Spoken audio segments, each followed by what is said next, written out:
So today we are going to discuss viscosity. So what is viscosity? Viscosity is if there is a change in velocity, okay, if there will be any change in velocity in the fluid layers, okay, due to backward force, then that is known as viscosity, and that is developed between the liquid layers. Okay, so suppose this is the liquid layer, okay, this is another liquid layer, right? So the molecules of these two liquid layers are always wants to be in intact with each other. Okay, they always tries to be in together with each other, right? They don't want to separate. Okay, so because of that there will be always in the liquid, we know that one intermolecular force is always present.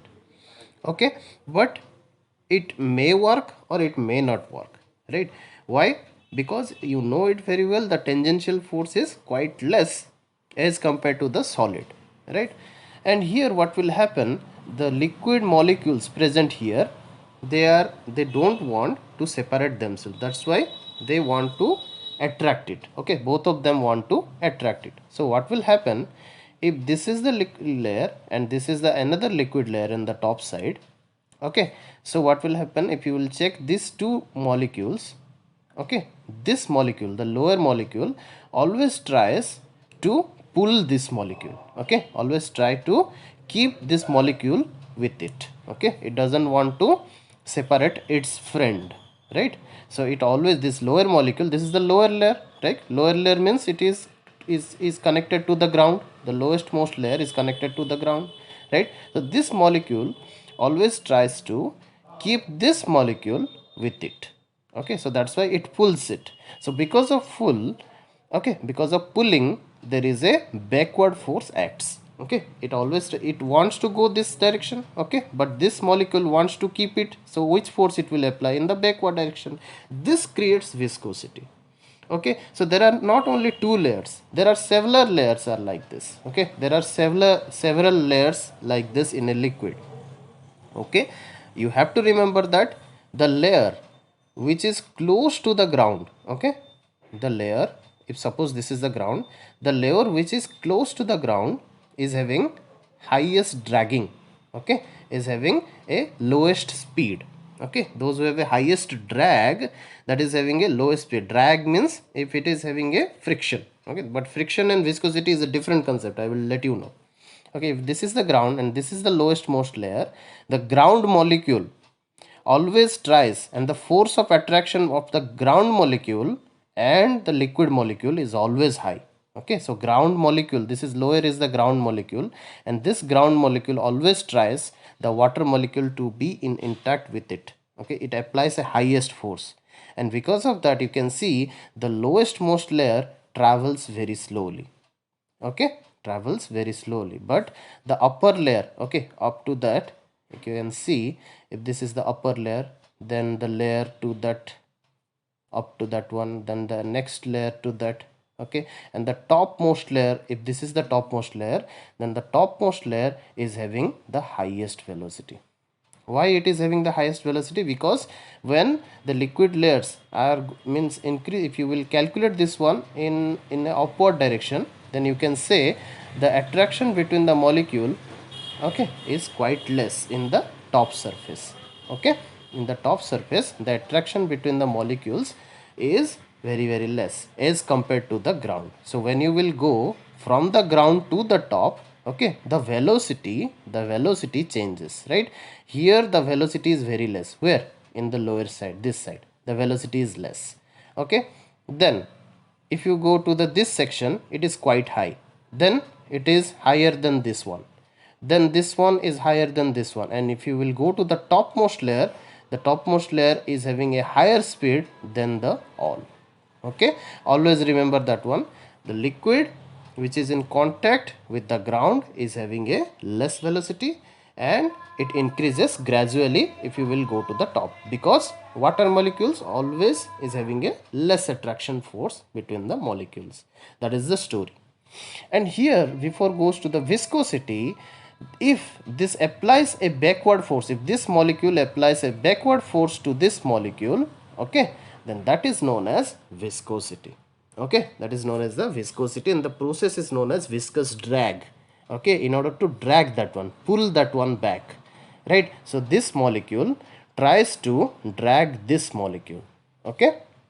So this dragging concept leads to the concept of viscosity, okay. Here I have mentioned in the diagram, as you can see here, here it is the ground, and V1 is the first layer which is having a less velocity, you can check, okay.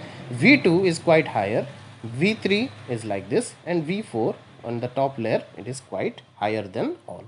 So there is a change in velocity, okay, per unit length. If I will take per length, the velocity change is V, okay, then per unit length, what should be the change in velocity? V upon L. Because we have to first find out what is the change per unit length, then we can calculate the all by integration process. That is the first process of physics, okay. So the thing is that if you will go to the top layer, then the top layer is having always a higher velocity, but it differs from liquid to liquid.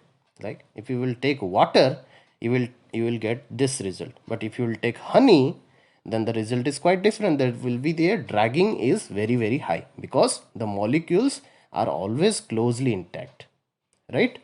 So it differs within the liquids. Glycerin, okay, if you will take spirit, then also there is a different kind of attitude you will see, okay. So these things will take place, but in viscosity the concept always depends to what?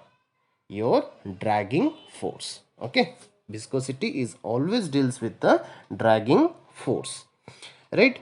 Now here, before going to the viscosity, we have to see the velocity gradient. What is the velocity gradient? As you can see in this picture, as I told you earlier, there is a change in velocity per unit length, okay. There is a change in velocity per unit length, right? That is known as the velocity gradient.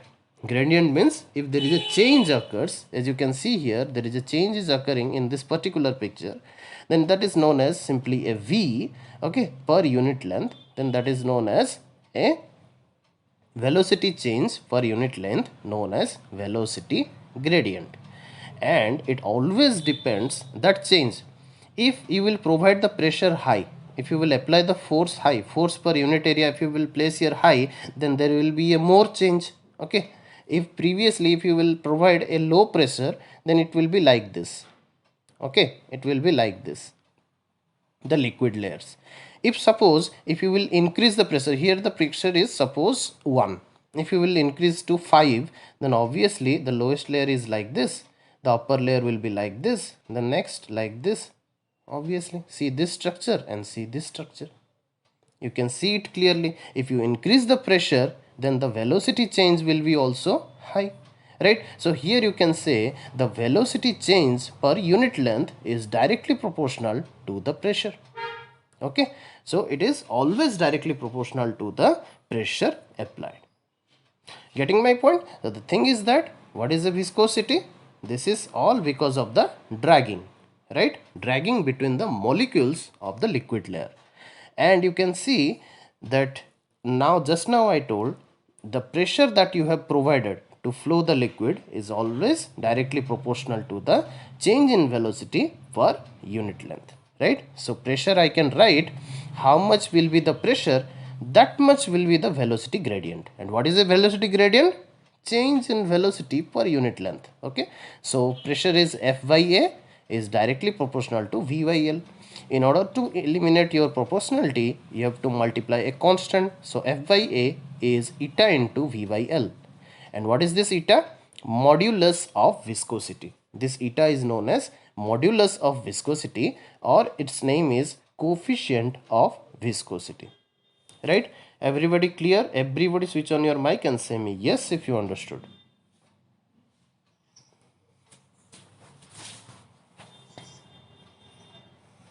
Okay, now let us go deep. What is viscous drag? As I told the word drag repeatedly, what is drag? Right? You know this one as a literature word, English literature word, you know it. Dragging means if you are pulling something, if someone is going in the forward direction, right? When there is a relative motion between two layers of flowing liquid, a force of reaction develops to oppose this. For every action, there is an opposite reaction, right? Applied force which is creating velocity, right? Which is creating velocity. Okay, and this thing is known as viscous dragging, right?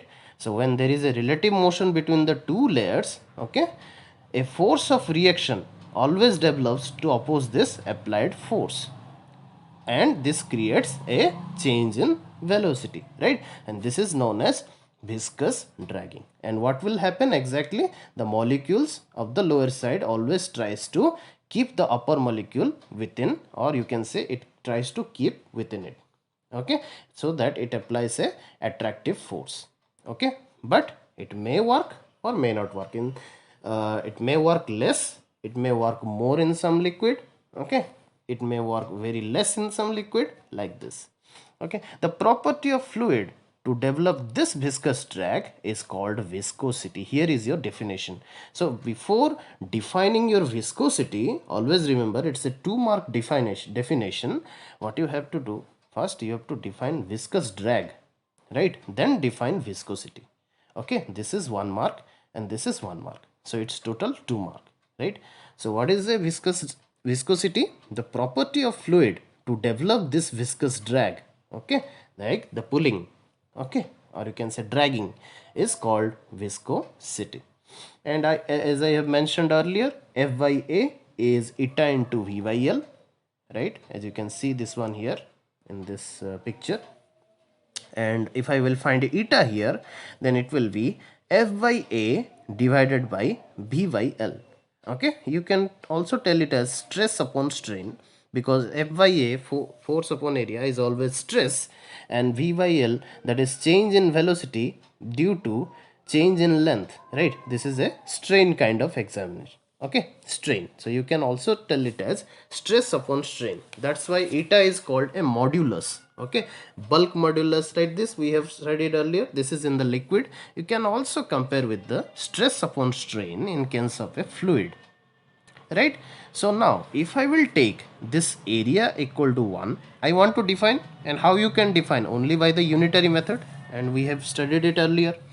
If you will take area equal to 1, velocity equal to 1, and length equal to 1, okay, then if this all three will become 1, then what will become your eta? If this all are 1, then eta will become your f, right? So what is the representation? If eta equal to f, then you can easily define it, okay. Just a minute.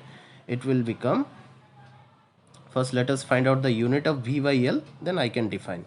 The V by L's unit is, V is meter per second, L is meter. So meter and meter will be cancelled, second inverse. So second inverse is the unit of your velocity gradient, okay. V by L is what? Velocity gradient, and its unit is second inverse, okay. Now let us define its coefficient of viscosity, okay. What is coefficient of viscosity? This is eta equal to f.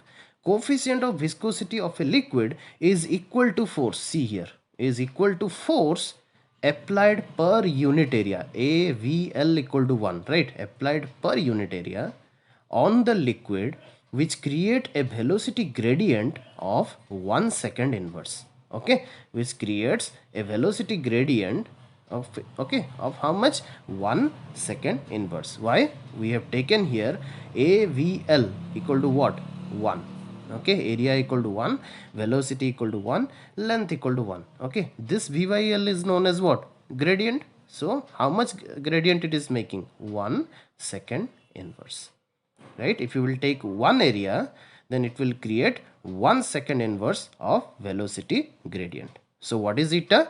Eta equal to a force, right? Which force? Here it has written clearly, coefficient of viscosity of a liquid is equal to a force applied per unit area on the liquid, which create a velocity gradient of 1 second inverse. 1 second inverse. And what is its unit? Newton meters per meter square divided by second, okay. Second inverse, because V by L is second inverse, okay. So if you will solve it, you can get Newton, this second inverse, if you will go top, then Newton second per meter square. This is the unit. You can also solve it. Now let us go to the Stokes law, okay. What is this Stokes law tells us? Very simple one. He has done one experiment and he has found one practical result.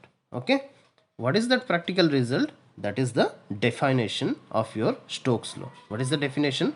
Force on a small spherical body moving in a fluid is 6 pi eta rv. Okay, r is the radius of the sphere. Okay, and v is the velocity, and eta, you know, coefficient of viscosity, right? So what we are taking, force on a small spherical body. If you will drop a small spherical body in a liquid, suppose the liquid is here and you have dropped this one, okay, one sphere. The sphere was here in the top surface, because the smallest structure is what? Sphere. Why it has taken a sphere? It will come to your mind, because the liquid always tries to conserve itself in a shape of sphere, because the smallest shape is sphere. It always tries to be intact. Okay, what is the structure? Basic structure is a sphere of a water molecule. Okay, so if I will proceed with the sphere, if I will place, okay, a sphere like this, and if I will place it in the liquid, so it will try to go downward. Okay, if it will go downward, then it will be the motion like this. This is the motion and this is the motion. Okay, first it will be at this place, the sphere. Second it will be here. Third it will be here, and the fourth time it will be here, right? Now what is the force on a small spherical body? How much force it will feel? Okay, this we have to define. Okay, and that was defined by the Stokes law. And how much is the force? 6 pi eta rv. Okay, similarly, what is, and what, this is the definition of your Stokes law, right? And we will get it to know in the terminal velocity concept. Don't worry, we will go deep. Now you just see what is the similarity between friction and viscous force. They both are opposing force. First of all, friction and viscous force both oppose the relative motion. But the thing is that if you will increase the velocity, there is no effect on the friction. Okay, in your linear motion, if a bus is traveling on the road, okay, if you will increase the velocity, the friction will remain as it is, because the friction on the road, if it is 1, then it will be 1 throughout the system. But here in the water or in the liquid, if you will drop something, the friction will increase. If the velocity will increase, see, the sphere is going downward, right? Its velocity is increasing. If its velocity will increase, then the viscosity or the backward force will also increase. That is the only difference between the friction and the viscosity. That is the only and only difference that we need to find out in the terminal velocity concept, how it is happening. Now see here clearly. If I will take for the terminal velocity, I have to see this picture clearly. As you can see here, this is the bucket, and here the waters are present like this, and I have placed a sphere. Okay, it is having some velocity and it is going down. Two forces always tries to stop its velocity. Whose velocity? This sphere's velocity. Who? First one is buoyancy, as we have studied in the earlier chapter. What is buoyancy? If you place something in a liquid, then the amount of water that is being displaced, they will apply a opposing force in order to stop it. That is known as buoyancy. Okay, that is known as buoyancy. And another one, just now we have studied, what is that? That one is your viscous drag. What is that? If this particle of this sphere is going down, then the liquid molecule that is being present here, okay, the liquid molecule that is being present here, those, and the moment the sphere is going down, this molecule also tries to keep this one within it. Okay, or you can say this molecule, the water molecule, okay, this water molecule present here always tries to keep this particular product with it. Okay, because there is a intermolecular attraction, right? So it also it's a intermolecular, but it's also a different kind of molecules. But always if you are placing something inside a liquid, the liquid always tries to stop it. Okay, not only to stop it, it always tries to keep that one with it. Why? Because it doesn't want any change. Okay, why it doesn't want any change? Because if you will place this one inside the liquid, there is a displacement is being taking place within the liquid. So this molecule is going being separated from this molecule. Okay, and this molecule is being separated from this molecule. They don't want any kind of disturbance within themselves. So what they want? They want to try themselves to keep the system as it is. Okay, so what they will do? So they will just try to keep themselves in their perfect position. So something, if it will come, or in any object, if it will come in a downward motion, what will happen? There will be a kind of viscous drag will take place between the water molecule and this solid molecule. Okay, and this water molecule always tries to keep that one with it. Okay, and what will happen? There will be a force of attraction is being created. Okay, and they always tries to keep it with particular product, right? This water molecule always tries, which water molecule? This is the water molecule. This tries this sphere, okay, to be with it. Okay, it tries to keep this one with it, but it may happen, it may not happen, as you know very well, because it's a sphere, metallic sphere, that is a liquid molecule, so obviously the force is quite different. Okay, right? But the thing is that a time will come. Okay, a time will come. As I told earlier, how many forces are acting? One is buoyancy and another one is viscous drag. Okay, buoyancy is provided here. In every sector the buoyancy is provided, and another one is viscosity. Okay, the molecules, those who are side of this particular sphere, okay, or the molecules through which this sphere is passing, they will oppose. Okay, they will oppose. That is known as viscous dragging, right? And here what will happen when this downward force, okay, of the sphere, and the downward force of the sphere is equal to the upward force. How many forces are upward working upward? Buoyancy, another one is viscous drag. Okay, when this buoyancy and viscous drag is equal to the force downward of the sphere, then what will happen? The original velocity of this sphere will stop. Okay, there is no particular, you cannot say that there will be a velocity. Okay, this velocity with which the sphere was traveling, now that one is stopped. Why? Because this force, downward force, is equal to the buoyancy and v, but due to gravity it has to go down. So what will happen? Now it will go slowly to the ground. Okay, it will go slowly to the ground. But the at this position, what happened? At this position, the velocity with which it was traveling was stopped. Okay, that's why it is known as terminated velocity or terminal velocity, right? The position where the velocity is being terminated is known as the terminal velocity, right? But don't be confused that if the velocity is stopped then it will stay here only. No.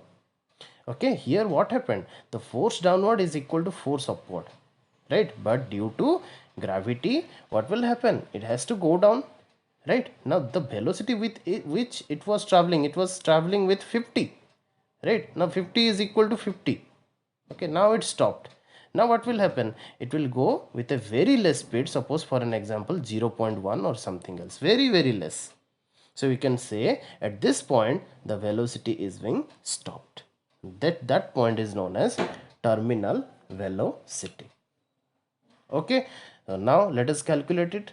If it is a terminal velocity, then let us calculate it the full process. What is that? Let us see the terminal velocity first. Under the applied force, velocity of a body in the fluid keeps on increasing. Obviously, first if it is 50, then the next instant it will become 80, then the next instant it will become 100. Like this the sphere will travel. Okay, the sphere will travel. Okay, with this viscous force also increase. If you will increase the downward force, then obviously the viscous force, that is the viscous drag, will also increase, as well as the buoyancy. Okay, because two forces are acting upward, one is buoyancy and viscous drag. A time will come when both the forces become equal. then the increase in velocity stops. Okay, increase in velocity means if it is moving 50, then 80, then at 100, at this 100 point, what will happen? If it is 100 going downward, then the buoyancy and viscous drag is also 100. So now this velocity will stop. Increasing velocity will stop. Now it will not increase further. Now what will happen with the same velocity, or you can say this will become uniform. Then the increase in velocity stops and the velocity will become uniform. This is called as the terminal velocity, right? The point where the velocity changed and will become uniform, then that is known as the terminal velocity. Okay, now what is the downward force you have applied? Mg. Okay, that is what? M is now volume into density. So V rho G, volume into density into G. Okay, and what is the upward force? Buoyancy plus of viscous drag. Okay, buoyancy plus of viscous drag. So let us work it. First one is downward force. Okay, already I have written buoyancy plus viscous drag. Buoyancy is what?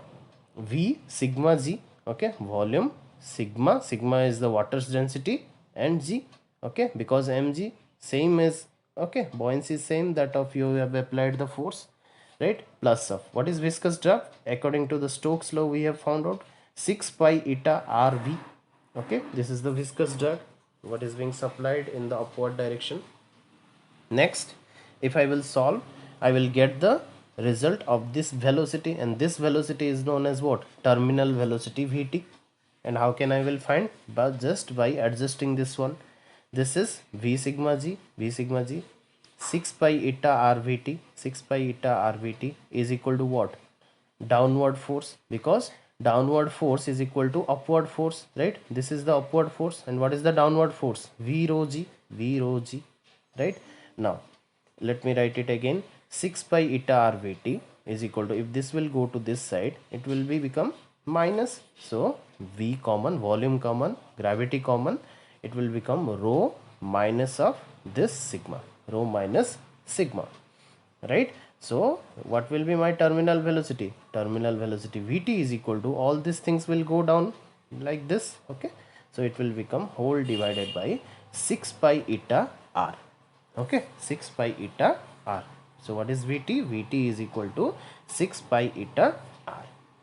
Okay, now this, if I will replace this volume, instead of 4 by, as I am taking a sphere, the volume is what? The same as that of your sphere volume. Okay, what is that? 4 by 3 pi r cube. So if I will apply here 4 by 3 pi r cube, then we can get the result as nothing but, if you will cancel this r and this one, then it will become square, and the result will become 2 by 9 into r square of rho minus sigma into g, okay, whole divided by eta. Okay, this is the g, is written very closely. You can see here Vt is equal to 2 by 9, because this 3 will be multiplied here, so 6 3 is 18. Okay, if you will solve, this will be 2 and this will be 9. Okay, so 2 by 9 r square into rho minus sigma into g divided by eta. Okay, and where this terminal velocity was present? This terminal velocity was present in the Stokes law, because he has already defined. Okay, how much is the viscous drag if you will supply a sphere? It was calculated practically, that is 6 pi eta r vt. Okay, that's a practical result. Okay, so here in this process, you can check here, your force is directly proportional to velocity. And what force is this one? This force is the dragging force, or you can say viscous force. Okay, there it differs with the friction, right? If you will increase the velocity, okay, the viscosity is going to increase, because it is a directly proportional. But in friction, if you increase the velocity, the friction will remain as it is. Okay, we will not change at all, right? So that is only the difference between the friction and viscosity, but both the concepts are same. What is that? They both is having a backward force. Okay, so this is the whole expression of your terminal velocity.